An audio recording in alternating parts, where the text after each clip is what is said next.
سرکار تو عالم نور مجسم صلی اللہ تعالی علیہ وآلہ وسلم ایک مقام سے گزرے تو ایک قبر کو دیکھا تو آپ علیہ السلام اس قبر کے پاس بیٹھ گئے اور زاروں کے تار رونے لگے۔ کافی دیر تک آپ علیہ السلام اس قبر کے پاس روتے رہے۔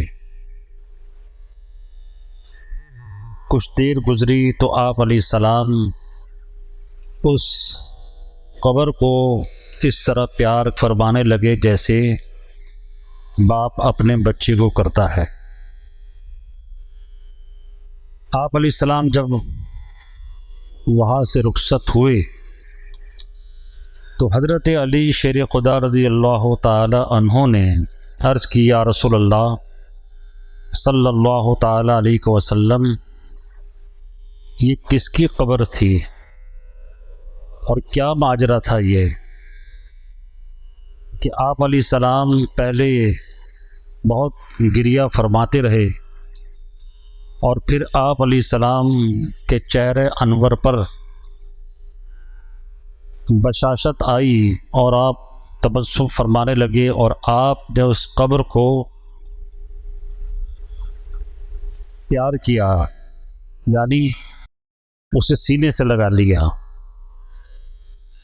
تو حضور علیہ السلام نے ارشاد فرمایا، جب میں اس قبر کے پاس سے گزرا تو اس کا حال مجھ پر منکشف ہوا۔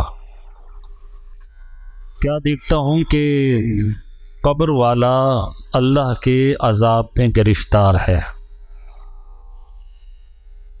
اور مجھے دیکھ کر عرض گزار ہوا کہ اے اللہ کے رسول علیہ السلام، میرے حال پر رحم ہو اور مجھے اس عذاب قبر سے نجات حاصل ہو جائے۔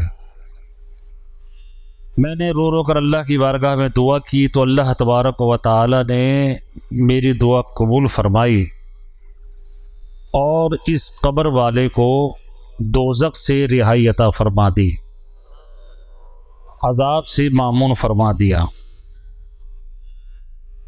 تو میں نے پوچھا، یا اللہ، یہ قبر والا اس عذاب میں کس عمل کے سبب گرفتار تھا؟ تو مجھے بتایا گیا کہ یہ قبر والا جو ہے دنیا میں فحش کلامی کیا کرتا تھا۔ فحش کلامی کی وجہ سے یہ عذاب قبر میں گرفتار کیا گیا۔ سوچئے، فحش کلامی، گالیاں دینا، گندی باتیں کرنا،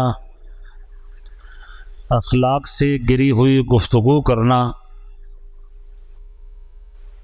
اس کو شریعت نے منع کیا ہے۔ اور جو وہ اعمال ہیں جن کے سبب عذاب قبر میں بندہ گرفتار ہوتا ہے، اس میں سے ایک عمل فحش کلامی ہے۔ گالیاں دینے والا، گندی باتیں کرنے والا، اخلاق سے گری ہوئی گفتگو کرنے والا دراصل اپنے لیے عذاب قبر کا سامان تیار کرتا ہے۔